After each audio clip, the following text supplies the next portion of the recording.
What's happening? I was gonna go to sleep. Y'all see, it's like 2 a.m. right now. Then, you know, before you go to sleep or something, you watch some clips or something. First, like 30 seconds, I'm like, nigga, what the fuck am I watching? First thought, go react to that hoe. Get up out the bed, go react to that hoe. So, nigga, we here. Shia LaBeouf, Channel 5, Slam Man. News, What's what's up? happening? We made it. Yeah, we made it. Live from uptown New Orleans. Did it. Less than 1 week after Mardi Gras, right? We did it. Oh, exactly 1 week since Fat Tuesday.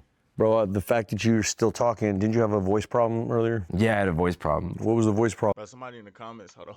He said, oh God, this interview is how worried I act when I'm high. No cap. Bro, I swear to God, bro. I've just been touring a lot and just like yelling. What's touring? Just like going to different cities and screening documentaries. But when I get on stage, I yell the name of the city. So I'll be like, Orlando. You should, yeah. So gradually it's faded. But I haven't yelled New Orleans yet. He's a phenomenal. Maybe I could try when we wrap the interview. All right, don't do it right now. We got to talk. Okay. Let me know where we're going. I like this setup, bro. It's so solid, bro. It's holistic. Well, bro, thank you for making the time. Yeah. Appreciate it. Easy. I think a lot of people probably saw some of the Mardi Gras media coverage, No, I understand. heard about the arrest and stuff. God bless them. Likely want to know how you're doing. Bro, I've been having the time of my life. You know, I got some contrition on my heart, you know what I mean? It's not nice to hurt people, ever. It's fucking lame. People Contrition. You learn something new every day. got hurt, I gotta deal with that. I'm gonna deal with that. I'm gonna deal with that in full. I'll eat it all. It's on me. It's not on them. It's on me. I fucked up. It's on me. I fucked up. It's on me.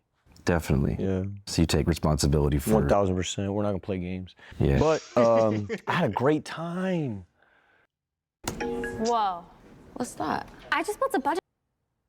Definitely. Just like partying at Mardi Gras in Nah, general. more than that. Something further than that. Something like sacred, bro. Something like joy is sacred, bro. And we're in, I don't know. I keep talking like weird, like, cause we're camered up.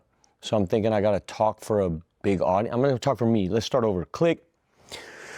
Start the whole interview over. Start the interview over, bro. All right, we're here, Shia LaBeouf, live, Yeah. New Orleans, 1 week after Fat Tuesday. How are you doing 1 through 10? Blessed. Okay, so that's a 10. It's a 10. Yeah, bro, I feel good. I mean, you know what I mean? I got shit I gotta answer for, but overall I feel good. I came out here heartbroken. I speak to you now as a man who's filling my heart up. How long have you been in New Orleans for?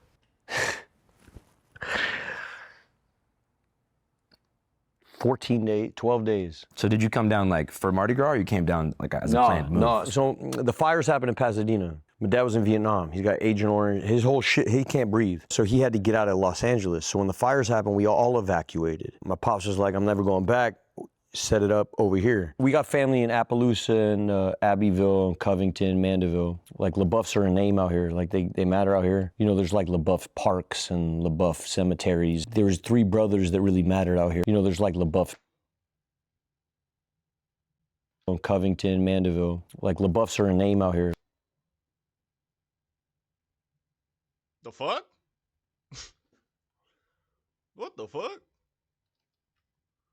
Alright. Like they matter out here. You know, there's like LaBeouf parks and LaBeouf cemeteries. There was 3 brothers that really mattered out here. Early days, and I kind of never paid attention to it. I had a grandmother who was a lesbian, so she ran off with Ginsberg as a beard in the 50s. Ginsberg, like the beat poet from the Bay. Yeah, and there was a whole beat thing going on, and she dipped off with them, and then she found herself on some gambling casino. It's a long story. Her name was Jacqueline Joy Ginger LaBeouf. She was a friend of Allen Ginsberg. So her family was deeply Catholic out here, and they didn't fuck with her being gay. So she had to move out there and change the spelling of her name.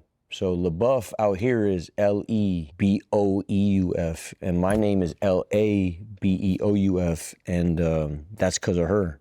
She basically said, fuck you to the family out here, moved to Los Angeles, Venice, with Ginsberg. They had a beatnik poet fucking house down there in Santa Monica, and that's where my dad was conceived and born and all that. So the LaBeoufs, the L-A-B-E-O-U-Fs, the weird spelling, we all grew up in L.A. Like I have a half sister named Michelle. She lives in Utah, and she's married to a Honduran man, Dennis, good man. They got 2 beautiful kids who are going to be incredible. Anyway, blah blah blah. So it's my two different families. You got the LaBeoufs for real, the Cajuns for real out here that I'm trying to get to know little by little. I haven't looked at you in a long time. Sorry, bro. It's okay, bro. You're deep in thought. Yeah, that's no good though, huh? I need to look at you more. So let's start there. So what did you ask me even? I mean, most importantly, like, how did you get down to New Orleans in the first Family. place? Yeah. Yeah. Bro, what the bro. Nigga. But it was like a permanent move that you're Well, planning? family on both sides. So, you know what I mean? Heartbreak, shit didn't work out. Had a dream that I was trying to build in Pasadena. It didn't work out, you know, because of me. And then, so I moved out here and started trying to build something new out here, like a landing pod. It's like an outpost. You're in an outpost right now. This isn't a house yet. It's an outpost. You know what I mean? It's like a, you know what I mean? You said heartbreak? Oh my God, yeah. But you know what I mean? But you got to deal with that, and God puts that on your heart for a reason. And I feel like it's not new heartbreak, you know. It's heartbreak is, I don't want to talk too much about it. It's not my story alone to tell, but my side is, you know, I failed my marriage, and so I had to own up to that, and so that's why I had to move out here. So I moved out here and started trying to rebuild. Was having a good time, and then, you know, hit a roadblock right there. And where do you think that roadblock began? I think that roadblock began with clout chasing. In what sense? I'm a bright light, G. So I come out here, I'm out here. And that's sexy. You know what I mean? So I think, but it's not we're gonna get to it. I don't want to know, but that's not to diminish on that side either. I fucked up, you know what I mean? But You mean like cloud chasing is what led to you having an altercation, pretty Yeah. much? yeah, Can you break down like what happened that led up to that fight? I was drunk, and then I felt infringed upon. Yeah, like in terms of my proximity, but I wasn't in my right mind, and so it's on me. Yeah. Yeah. Just trying to get into the mechanics of how that happens, because, you know, so much of this story is about you being a public figure and being in the limelight for so long. Anytime you pop out somewhere, especially on the party tip, the first thing people are going to say is like, let me get a picture, let me take a video. What was it about these particular interactions, like at our bar specifically, that like made things escalate, you think? I don't know, bro. I have no idea, bro. I'll be honest with you, it's probably just my fault, bro. Somewhere, I don't know how. Well, I'm gonna figure it out, dog. You're catching me. This is why this is beautiful. I don't know many people be open to this. I don't have answers yet. You know what I mean? I don't have any answers yet. I'm in the middle of it. I'm on the path. You know what I mean? I don't have answers yet. And usually when people come here, they got answers. I have no answers yet. So I'm in the middle of something. Ask your question one more time. I guess. Bro, I'm trying. Nigga. I am trying. Like, bro, keep repeating itself and fam. What about this particular infringement on your privacy? I'm a Catholic, bro. You know what I mean? I don't fuck with the. God, be careful. Help me now. I'm a Catholic. What does that have to do with like you feel like, how does that connect to the? I don't know. The whole story's not out yet. I don't know what was going on in my head, but it don't matter. I mean, the truth is, I said words not okay to say. I don't want to hurt nobody's feelings. That's what I mean by being. I'm a Catholic. I'm not supposed to be out here. You know, I'm wrong for what I did. Is what I'm saying. How was the experience of, you know, going to jail and everything like that? Oh, cute, like fun, like whatever, like stupid, like Mardi Gras. What was it like at OPP? What's OPP? Orleans Parish Prison. Oh man. shit! You got all the fucking slick ass names. I don't know, bro. I went in there. I was like, hey, let me get a coffee. They're like, shut the fuck up. You know, we don't give you coffees out here. So, This nigga playing. but they were all nice to me, bro. I got cold. They gave me a blanket. Nobody was really talking. It was crowded. It was Fat Tuesday, so it was super crowded. And then it got more crowded and more crowded and more crowded. But that was fun. And then it's pretty cute. There was one dude who popped off bad, but nothing really. How many people were in the drunk tank on Fat Tuesday? On Fat Tuesday, it was probably where I was. There's probably 50 of us. I'm sure everybody recognized you though, right? Yeah, but everybody's good, bro. Everybody's easy. You know what I mean? They know what it is, really. Yeah, They know already. Yeah. My baggage kind of lands before I get there, kind of thing. Usually, everywhere. You told me you shared a blanket in there though. Yeah, we did. We shared a blanket because there's 50 of us, so there's only so many blankets. But Bro, yeah, this me and nigga's this one, active, bro. yeah, we shared a blanket. He was, you know, yeah, we talked. He was a good guy, actually. He was. So usually when you get processed, you become friends with whoever you're getting processed with. Just the innate reality of meeting somebody before you meet everybody else. Yeah. And so the guy I got processed with became sort of a quick buddy. We didn't even talk. I don't know much about him, but just like one fisherman could see another fisherman from afar kind of thing. And we had that kind of connection. And then, yeah, black kid, shared blanket, and we also shared meals. Like we got, it got quite intimate actually. Fuck was his name? I don't remember. Fuck was his name? I don't remember. Older cat. I don't know what his name was. William? William, if you're out there, go ahead. What was the charge they ended up hitting you with? The charge, I got 2 misdemeanor battery charges, but they might up it to something, whatever. I know they got a DA, very liberal DA, that who knows what goes on, you know, but I know there's a guy out there who thinks it's hate charges, you know. I'll live with whatever goes on. You know, it is what it is. Yeah. Yeah, God bless them all, you know. Have they told you like what the penalty might be for something like that? There's like a battery charge, I think you go do 6 months, and hate charge would be more than that. I don't know, whatever.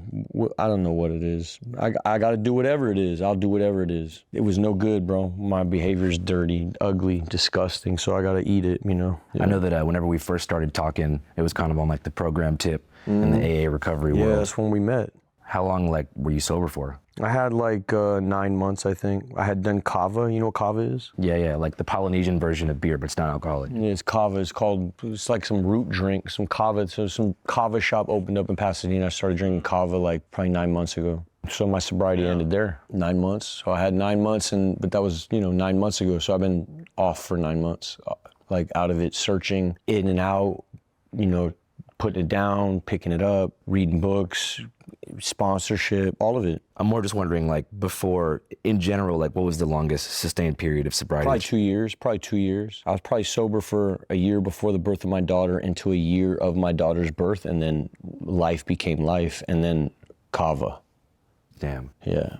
So kava was the gateway to more, like, regular bevs? Kava was an acceptance of, like, I had heard people talk about California sobriety and stuff like this, and it started floating around the rooms and shit like that. No, I'm not gonna say his name, but some people that I know, and I was doing camping trips and stuff. Dudes were talking about, like, bro, I'm listening, but it's like the wait an hour. Like the wait, bro. ayahuasca, spiritual journeys and shit like that. We're talking about deep, like how to get to God and stuff like that. Joe Rogan, you just get flooded with a whole bunch of info, and as a sober man then, it was like, I remember being on a road trip with a kid, we wound up in Barstow or something like that. Went to an AA meeting, and one of the guys that was in the meeting was, I shouldn't have said it. I said it again. Hey, bear with me, bro. You know what I mean? I'm not on the wagon at all. And so everybody who fucks with that, I don't claim it. I don't want to hurt at all. I said it again. I'm like that. Went to an AA meeting, and one of the guys that was in the meeting was, I shouldn't have said it. I said it again. Hey, bear with me, bro. You know what I mean? I'm not on the wagon at all. And so everybody who fucks with that, I don't claim it. I don't want to hurt what you got going on, I know there's people that depended on me, and people that look to me to be some kind of sobriety, stability, and like some pillar of this shit. I'm just a man. I'm trying to find it, and Elior. Hold on. Good. I don't know how long. You get me? So let's get no. It's not like that. So the shit that hurts in terms of me feeling free here now, in terms of my sobriety, is the guys that were under me, that I was sponsoring, that depended on me, and their lives were in precarious spots that I was sponsoring, that I'm gonna deal with. You know what I mean? That shit hurts the worst. You know what I mean? If you ever been in this thing, you know what sponsorship is, and it's a big responsibility, and there's a lot to deal with, bro. A lot to deal with. I'm gonna be honest with you, man, and this is crazy stuff to say out loud, I guess, but I need to say it out loud, bro, I grew up in these rooms, So I've probably run a program since I'm 18 or something like that. Yeah. In and out. Longest I ever had, probably this 2-year clip, but it wasn't the best part of my life. And this is what I'm dealing with out here, is like, I don't really know how to get to joy and run program, like as rigid as they run it. And the deeper, and this is not excuses, but the deeper in the program you get, you wind up in Catholicism, So you feel like the restrictive nature of traditional recovery often leads you into a religious box. So you feel like the restrictive you get as they run it, and the deeper, and this is not excuses, but the deeper in the program you get, you wind up in Catholicism, Okay, now I get it. So you feel like the restrictive nature of traditional recovery often leads you into a religious box? No, I feel like the restrictive nature of recovery leads you into unhappiness. Because it's rigid.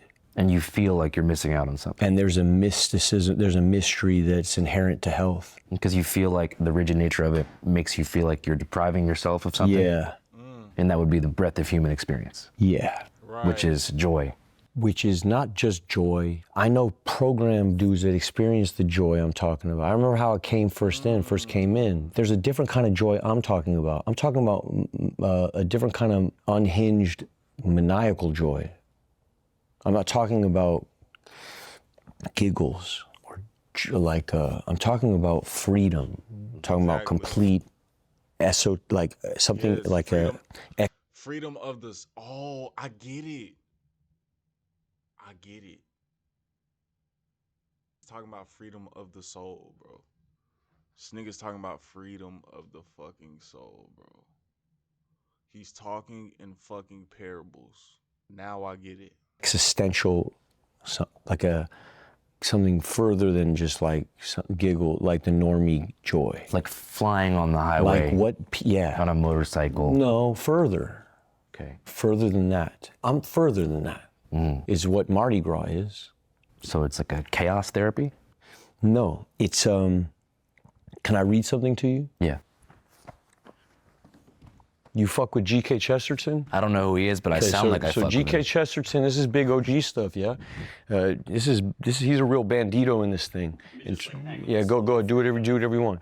In terms of this Christian shit, he's real bandito, this guy Chesterton. Let me read this to you, yeah? And it speaks to me. Mysticism keeps men sane. I'm not trying to be dramatic, yeah? I heard some motherfucker say I was performative today, you know? It bothered me. Doesn't seem like it to me, man. All right, here we go. Mysticism keeps men sane. As long as you have mystery, you have health. When you destroy mystery, you create morbidity. The ordinary man has always been sane because the ordinary man has always been a mystic. He has permitted the twilight. He has always had one foot in earth and the other in fairyland. And I feel like that guy. Like, I feel like I want to encourage the luminosity, bro. I'm out here to fucking get it. It's Mardi Gras. Hey, what's up, guys? This is not an advertisement, by the way, but did you hear that about a year ago? We friend 13 right now and want to come to and B. Chevalier past live in City, California. We're Beast Albuquerque Channel 5 on tour. When you're in that like state, that like mystic party state, do you feel? By the way, he's talking about what everybody the fuck wants, what everybody's soul is fiending for. This nigga's no different than anybody else on this planet. That's why I get it and you get it. This nigga's talking about freedom of the spirit.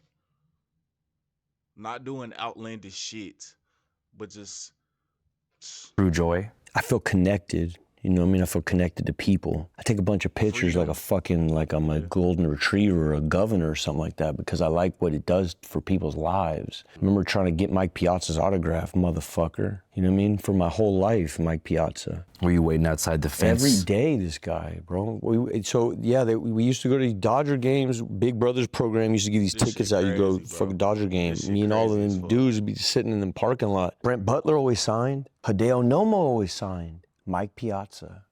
Just a cold heart. Mike Piazza, you're a bitch, bro. How many times do you think he rejected signing up? Every day, bro. I used to go out there 90 times probably. Rejected me 90 times. So what it did was, I'm gonna sign them all. So when I got on, it was like, yo, fuck Mike Piazza. So you don't turn down any pictures? Never, ever. Not unless I'm with my kid or I'm eating some food or I'm chasing some ass. Because you feel like you're helping people, validating. Yeah, what did God do it for? Why did he do it? Why did he do this to me? You know what I mean? What is the purpose, bro? Like, why did he do this for you, Andrew? In terms of giving me In terms of, why did God do it, bro? What did he do? Why? All right, so shut up for a second. What are you good at, Andrew? Being Andrew, doing this shit. I'm good at this thing that I do, yeah? All right, okay, we got that. What can you do with that, what you're good at? What can you do? That's the arithmetic. What are you good at? All right, now, how can you help people with that? So I take pictures of people because that shit, it'll help their day. Maybe motherfuckers like, hey man, can't make my tax season. Hey, my fucking mom's diabetic. But who knows, bro? You don't know what people's problems are, you know? Just crashed my car. I was jogging the other day. Dude couldn't believe I was in the street, which I was flattered by, but then he fucking crashed his car into a pole. And I thought, oh my God, bro.